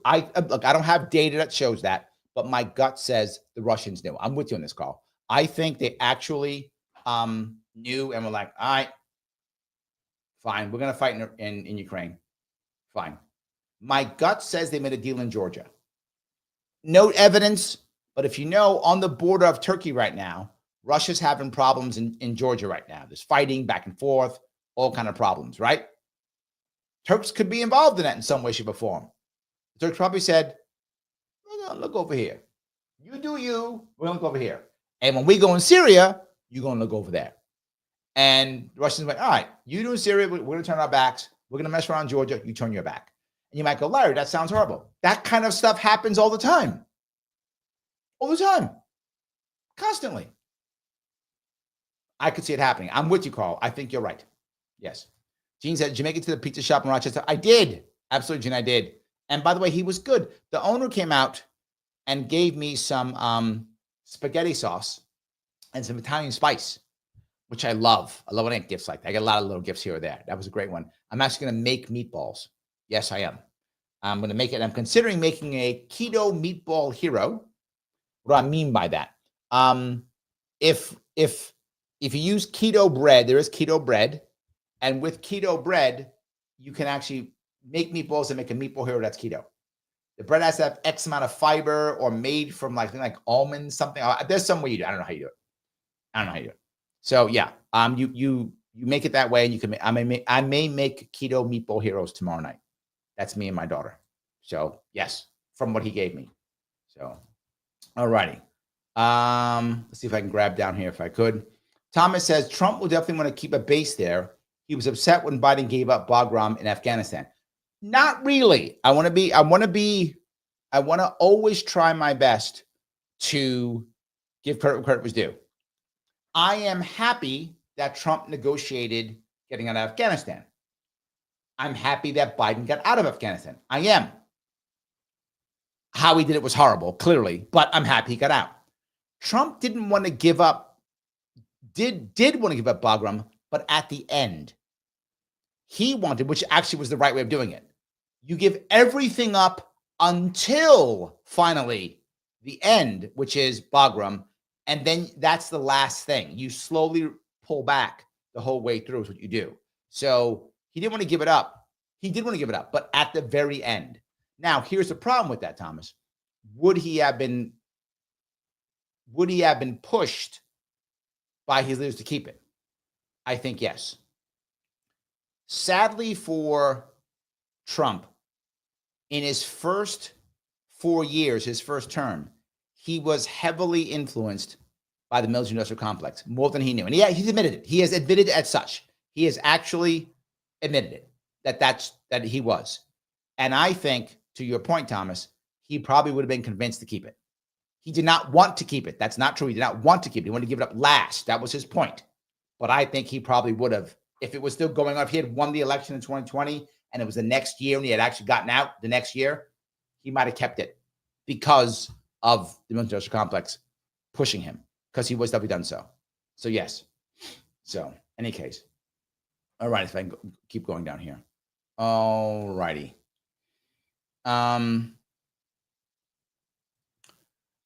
Literally says, Larry, FYI, Rumble's having issues and the live stream chat disappeared. At least on my end, I have to head out to them. I have the chat up. It's good. I can see the chat. I still see it. I think we're still good. If you were on Rumble, I can still see your chat. So yes, there we go. I can still see it. There we go. The AC says they are extraditing him to New York. Okay, so they are. Okay, there we go. I did not realize they were doing that.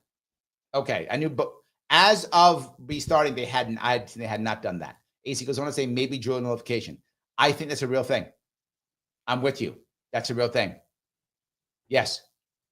Lunar Eclipse says, Larry, with the Assad ousted, created more instability, turmoil, and havoc. He's not acquired, however, as a secularist. He protected ethnic and religious minorities, particularly Lashman and Christians. This is my point earlier.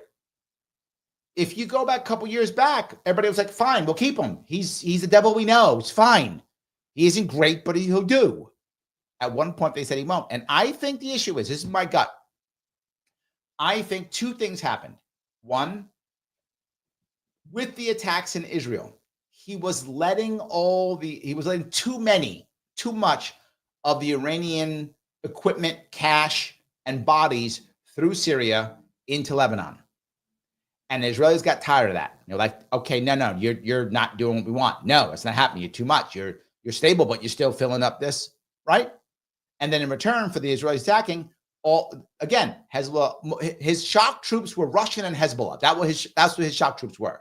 The Russians have left. Hezbollah got battered. Hezbollah's not finished. The war is not over, right? I want to be clear. The war isn't over yet. Just because Assad's gone, the war isn't over yet. They're still fighting, and Hezbollah still exists. It's just heavily smashed from Lebanon, but it still exists, right? So it's not like over. My gut says, as I showed you, they'll flow into that area I told you where the Russian base is, and they'll hold that to the end. And I think the Russians will support them in that base, that port. I think Russians will support that. And to the earlier point that I think that Carl's talking about, and Phil, I think you and I all agree on, I think that the Russians already agreed to it. Take what you want. We're keeping our base. We're keeping our base. And I think the Turks went, all right, fine. Yeah, we're going to do our thing. You keep your base. That's what I think happened. That's my gut. I think you have a valid point here, but, they're going to hope things are going to be better. So, yeah. All right.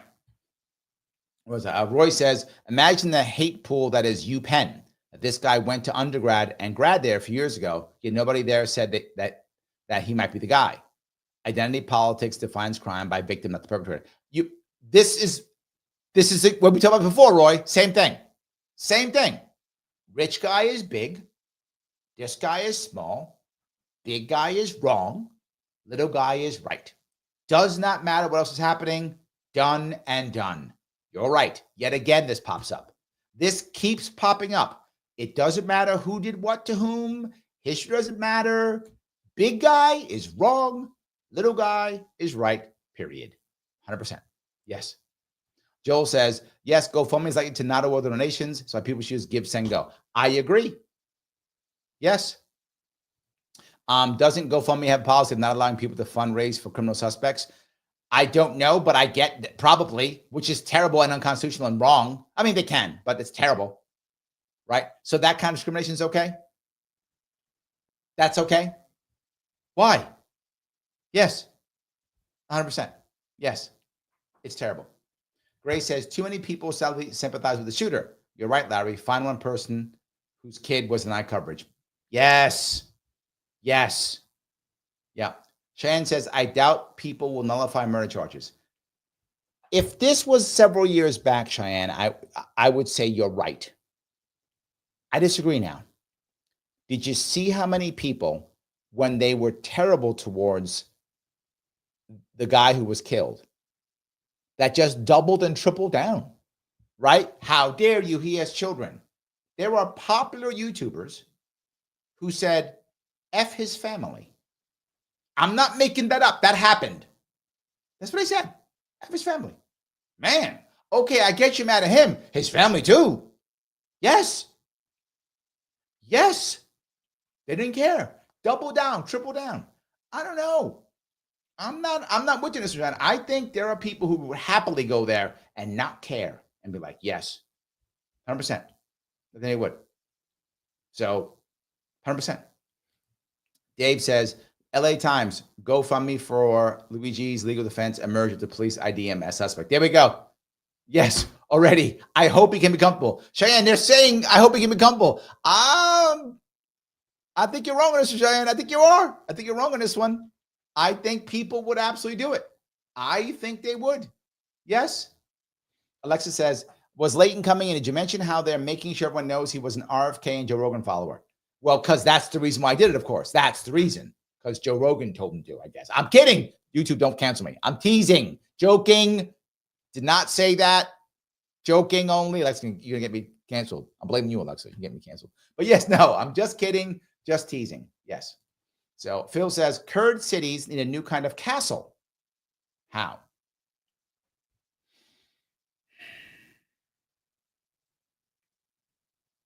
A new kind of castle. All right, here's what I think a new kind of castle looks like. Seeing how the Ukraine war has been fought, what you need is just a series of reinforced buildings in every town. The hardest towns to capture have always been, this is since a long time, but heavily now in the last couple of wars, last war here has been factories. Factories is often, but heavily things like factories, big, tall factories. Why big, tall factories? Because big factories are meant to withstand shaking, heavy equipment, things like that. They're built for that. These are the perfect places to repair vehicles, the perfect places to bring broken vehicles in, the perfect places to use for bases for drone strikes. So you want to have that. You want to make sure you have a series of them in every new city you build. So 3 regular, fortified, multiple story factory type building. 3 or 4, same thing. That becomes so hard to capture. This becomes Bakhmut. Bakhmut was the city in Ukraine that took the Russians so long, over a year, to capture, right? Because they had to push through every one of those. Each one of those was a battle. This goes back to Stalingrad, 1942, the factory battles, right? Same thing. So you want to have a castle? It's a fortress of factory buildings, several of them going through different areas. Because the problem is once they're urbanized in that area, the drones don't work as well. Tanks don't work as well. You need troops to go in. If you have enough of those, if they're high enough, you can then use your drone strikes and other strikes that you can use against the oncoming troops, against the oncoming armored vehicles. So I would say that is what a new castle would look like in today's world. Don't know if that helps, but I think that would be a new castle. If I had to guess, if I had to build one, that's how I would make it, Phil. So, yes. All righty. GoFundMe's terms of service prohibit raising money for the legal defense of an alleged violent crime. That is so insanely wrong and bad, I want to vomit. They're literally saying you're assumed guilty. Assumed guilty. Yes, absolutely. 100%. All right. Grace goes on to say, Assad was the devil, Israel knew. Yes. Syria will be like Iraq before you know it, lack of infrastructure included. Grace, you may be right. I hope you're wrong. I hope they learn a lesson. I really do. Carl says, Trump is still talking about Canada becoming a state. What is the likelihood of that happening? Zero. America is not annexing Canada. It's not going to happen. The odds are zero. There is no chance of that happening. Would it be possible that perhaps some land like Quebec might want to take away? Maybe that is like a bazillion to one. Maybe that's 1,000,000 to 1 odds. Canada becoming a state is zero. Not going to happen. There are 15, 14 provinces in Canada? Hold on. Yukon, Nunavut, Northwest Territories, Alberta, British Columbia, Manitoba, Ontario, Newfoundland, Quebec. That island they have. Labrador? One more, like 12. I missed one in the middle there somewhere. It's like 13. It's like 13, something like that. It's like 13 provinces, maybe in that area. I'm off by one. It's like 13 provinces in Canada, and there's about 30 million Canadians. I mean, it could be one state in theory because it's only 30 million, and California has 40 million, so we could. But any case, no, not gonna. Is it possible something like Quebec wants to secede and then wants to become part of America? I guess in theory, but that's still 1,000,000 to 1. But no, not going to happen at all. And not in Mexico. There's over 120 million Mexicans? Something like that. Over 100 million Mexicans. And they have Mexico has 30 states. Am I right? 30, 31? Whatever. I think 30. I think 31 states, if I'm not mistaken. Now you guys, I got to think now. Hold on. Now I'm not sure. Hold on. How many states in Mexico? I'm right. 31 states in Mexico. How many provinces? They're provinces in Canada. Oh, it says 10. I said 13. Hold on. Can't be. Really? That can't be right.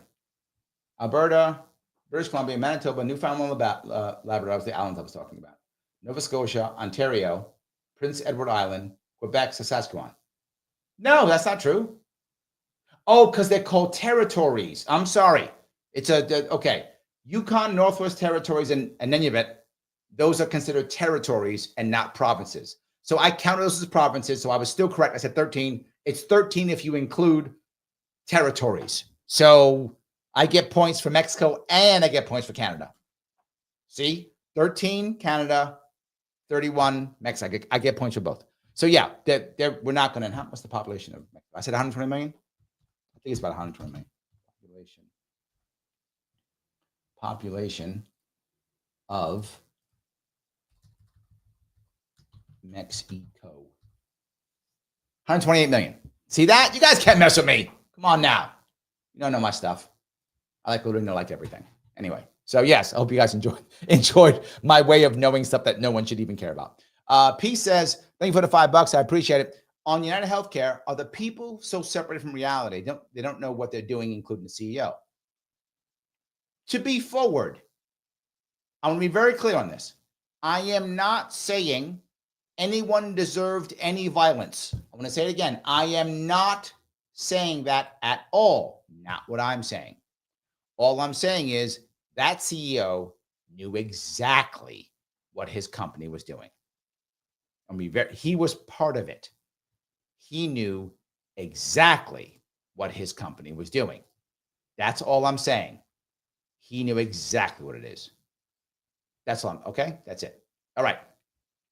Dave said I posted it on Twitter. Thank you, my friend. Yes. Grace says, my husband has mad respect for the Kurds. He met a lot of Kurds when he deployed. Incredibly strong people. I have heard that from so many people. So many people. Yes, absolutely. I heard from so many people. You are absolutely correct. Yep. All righty. Let's see here.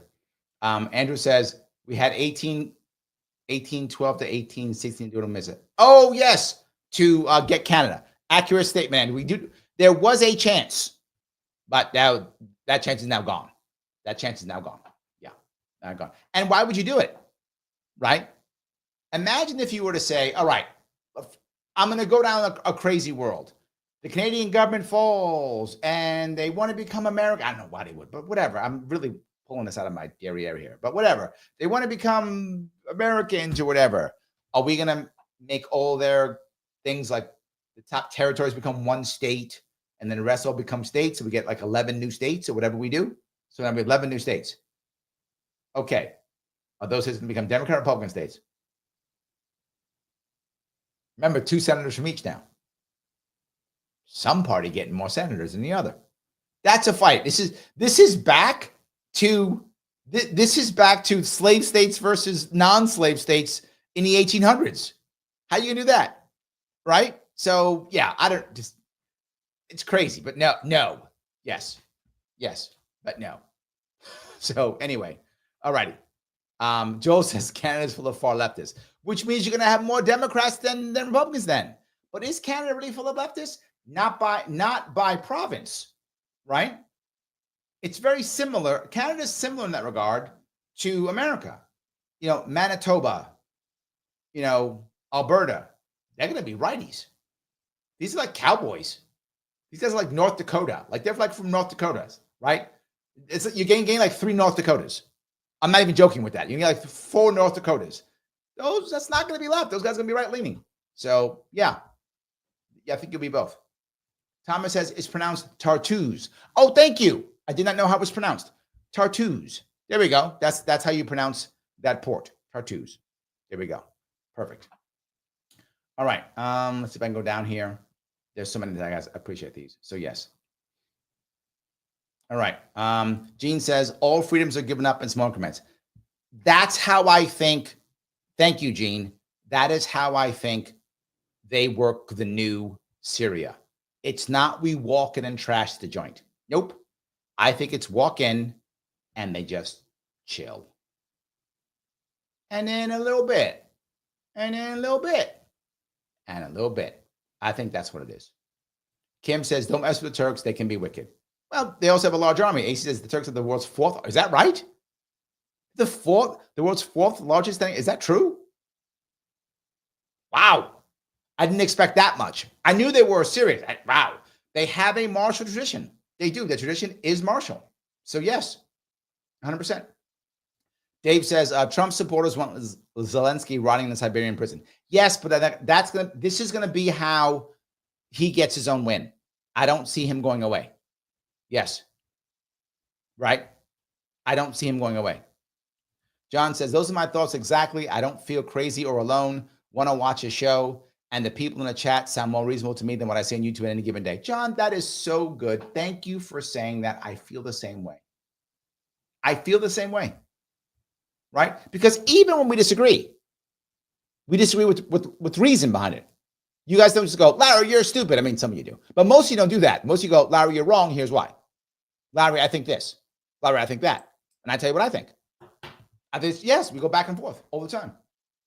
Pete asks, when are you coming to Syracuse / Onondaga County? I will be coming up there probably starting again in February. I don't think I'll be doing much at all the rest of this year or January. I'll begin again in February. And then maybe March, April, I'll get hotter. I'll probably start doing a trip every 2 weeks. Generally speaking, about 6 to 8 stops every time I go, because I've got to get a bunch in for this next year. So yeah, absolutely. All righty. Go down here if I can. The AC says, since you're always right, does that mean you're always crazy then? Yes. Correct. Yes. Crazy means correct. Yes. Mike says, Iraq, like Syria, will never give up the land, least of all to Christian Kurds. The issue I think with that is, again, how to negotiate with and who. I'm not saying he can do it. That's my point. I'm saying if anybody could it be Trump, if someone can right now, right? Carter would have tried because that's who Carter was. I'm not saying Carter would have done it, but he definitely would have tried it. But it would be great if Trump could do it, if anyone could. Again, Iraq is a failed state right now. There is a way, Mike, that America could do it. There's a way. I think America won't do it. And the way is to say, this is now Kurdistan. American troops are now guarding it. If you attack us, you are now attacking America. The Kurds would get behind us in 5 seconds. We would have Kurdish people with us. This wouldn't be an insurgency, if that makes any sense, right?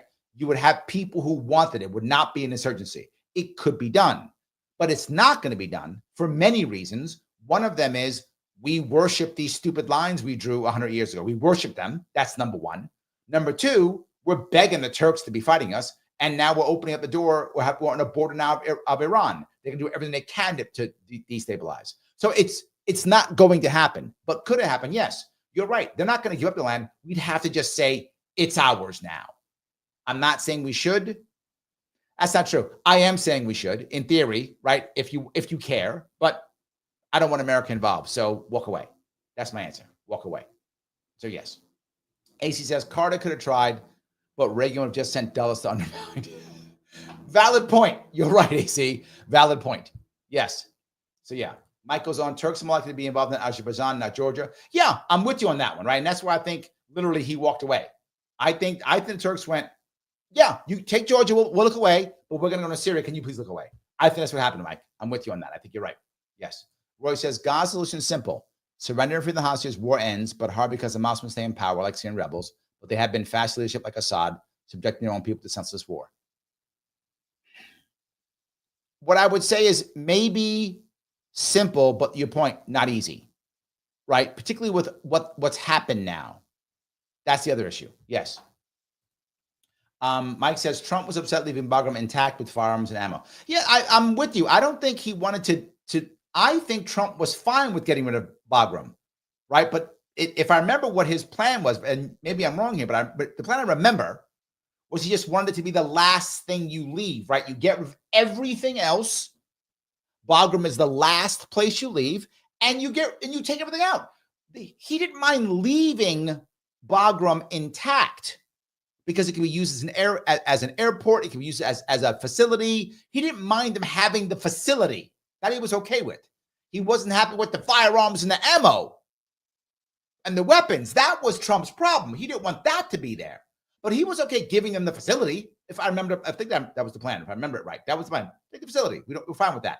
But not all the goodies, right? He was going to get rid of them. And if I remember right, didn't the generals tell, or what the story was, the generals told either Trump and or Biden that it was cheaper to leave it there than to get it out. And if I remember the story right, Trump said, I don't care, get it out. If anyone remembers that story, please correct me. But I'm pretty sure that's what happened. I think the generals told Trump, no, cheaper, leave it there. And Trump said, I don't care if it's cheaper. Get it out. I don't want the ammo there. I don't want the weapons there. And when Biden came in, they told Biden the same thing. No, cheaper, leave it there. And Biden went, okay, leave it there. It was the generals who told Trump and who told Biden, it's cheaper to leave it there. Trump said, no, get it out, but keep the base. They can keep the facility. And then Biden said, no, just leave it. It's fine, whatever. And that's the problem. Mike, if you remember something different, tell me. I'm happy to hear if you think I got that wrong, but I think that's right. So Shan says, you're the first channel I've been unsubbed from. That's what's called shadow banning. They assume everyone who follows me is somehow a bot. They attack me and unsub people constantly. Constantly. Yes, that's why you see me always hooping and hollering about you subbing, resubbing. I'm bugging you all the time because I do it constantly. I wish I was making it up. But yes. Okay. Oh, you guys are remembering it in Newfoundland. Okay, you already. I'm sorry. I should have been watching. Yes. Joel says territories aren't provinces. You're right, but I'm going to count them because I didn't know any better. I'm an American. So I'm going to count them so I can take credit and say I was right, Joel. So I'm just going to count them anyway. Yeah, anyway. Yeah. AC says Canada actually has more land, the United States, and less population. But the same population, about 40 million. Yeah, I thought it was about 30. Is it 40? I thought it was about 30. Hold on. I'm going to check this one too now. Population of Canada. I thought it was about 30 some odd million. Population of Canada. You are right, 40 million. I was wrong on that one, AC. Well done. You're right, 40 million. You are correct. Yes. All righty. Sheriff says, I'm going to have to come back when this later sounds like Larry's cheating again, counting territories. I'm counting what I want to be right. That's all. I'm just saying. Look, I'm supposed to know the difference between a territory and a province in Canada. Come on now. I can't remember all these things. I can't remember everything. Just saying. Still pretty good. Yeah. He mentions as California. Well done. You are right, AC. You are correct. 100%. You are correct. All righty. Let me walk down here a couple more here. Joel says Biden left Americans there. Also true. Yes. Again, I want to be clear. I'm very happy that Biden got out of Afghanistan. I am. The way he got out was absolutely horrible. It was an embarrassment. It was terrible. But I am happy he got out. Terribly done, though. I'd rather us not be there. And I actually don't care if he left them Bagram.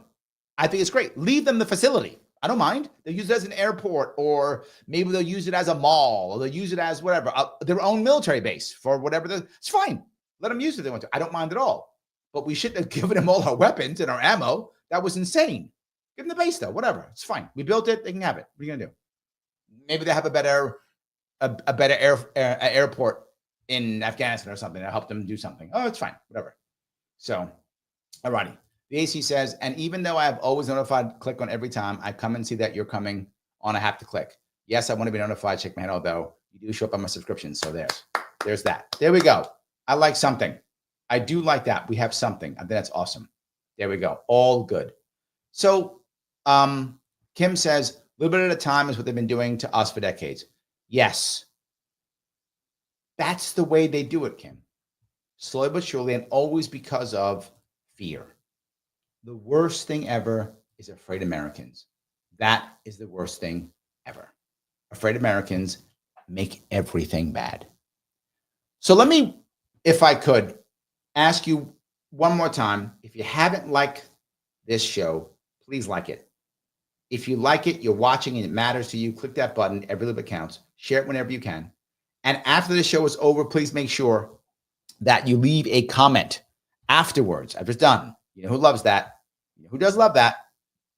Algorithm. Absolutely. Yes, please do that if you can. Thomas says, calling Canadian territories provinces the same as calling Puerto Rico or Guam a state. Okay, but if I was Canadian and I thought that Puerto Rico was a state or Guam was a state, that wouldn't be a bad thing. You wouldn't be like, oh, you stupid Canadian. I hope you wouldn't say that. You'd be like, no. Those are provinces, those are territories and not states. And yeah, what if someone thought DC was a state? You wouldn't go, stupid Canadian. Hope you wouldn't. You'd be like, oh, no. That's also another dumb thing we have in territories and such that America has. You wouldn't say that. You would say, oh, no, that's not how it works. So all I'm saying is, I'm an American. I can get them confused. I just want my points for being right, guys. All right, fine. I was wrong. I said 13. It was 10. I got them confused. That's all I'm saying. Just saying that. Oh, Joel's on my side. See? He says it's akin to parishes in Louisiana. I happen to know that in Louisiana, they're not called counties. They're called parishes. That's true. They act as counties, but they are not counties. They are parishes in Louisiana, where in New York, they are counties. See that? If I called it a county, the people of Louisiana wouldn't go, you're stupid. Well, they might because they don't like New Yorkers. If I wasn't from Louisiana, if I was, I don't know, from like South Dakota, they probably wouldn't hate me. They're like, oh, okay. No. We don't call it counties. We call it parishes. Me as a New Yorker, they would call me stupid because I'm a New Yorker. So they would hate me either way. But I'm just saying that'd be the reason for them. Peace, thank you for the $10, my friend. I don't think they unsubscribe if you're a paying member. Subscribe. I like that. All good. Whatever you can do, I appreciate it. Every little bit counts, right? It does matter. Every little bit counts. It is important. So I do appreciate that for you guys who are doing that. Peace, thank you for the super chat again, as always. Guys, this thing in Syria is important. I think the war is not over. Don't think that it is. This will be part of, without question, this will be part of the negotiations. Syria will be part of the negotiations in the end of the Ukraine war. This is another piece I've been talking about for the last month. Everybody fighting hard to gain some kind of advantage for the coming peace next year. That is a good thing. there is going to be some type of peace or attempt at it. Trump could fail, but Trump is going to try to make a peaceful 2025. If he is successful at that, there'll be negotiations. There always are. Those negotiations will probably go months. I was teasing Mike about this. Mike Voss said, there'll be a peace treaty by, January 20th. I said, no way a peace treaty. Not going to happen. No way. And I still stand by that. Could there be a ceasefire? Yes, not against that. That could happen. But peace treaties, peace talks will take months. Each one trying to get their win off of this and talk this and do that. They will do something like that. I get it, 100%. People are trying to get an advantage to the best of their ability. And a lot of people are going to die. And to Pete's point, we're going to spend a whole lot of money while that happens. We really should be changing how that works. But we're not. We're going to spend a bunch of money. At least my hope is if we get something out of this, we actually get a peaceful, relatively peaceful 2025. That would be great. I hope Trump can do it. If there was a way to get a Kurdistan, that'd be amazing. I don't see it happening, but I hope it will. That would be awesome too. The people who've won this so far right now, Israel has won. Turkey has won. Who has lost? Russia has lost. America has lost. Iran was already lost. They already got their butt kicked. They're already in trouble. Iran's already in trouble. But Iran doesn't require a win. I'm going to give you this, guys. Iran does not require a win. It will always blame the big boys as hurting them. Iran can take a loss and their government's still fine. They blame the rest of the world. Iran doesn't require a win. Russia requires a win. America requires a win. Next year, both of them will find a way. And my worry is the people who will pay for our win will be the Kurds and the Ukrainians, because those are the people that people don't like the most. That's the issue. And if we have to pick one or the other, I don't know which one we'll pick. I don't know. Or neither. Who knows? Anyway, I've been talking about this for a while. I think it makes a lot of sense. I appreciate all your support. I'll be back on tomorrow at 1 p.m., my radio show. I'll be back on tomorrow, 1 p.m. Eastern. If you want to call in, I'll be talking about Daniel Penny and those goodies. And I'll also be back on again Wednesday night at 7 p.m. I will not be on tomorrow night. I'll be at an event, but I'll be on Wednesday night. I will see you all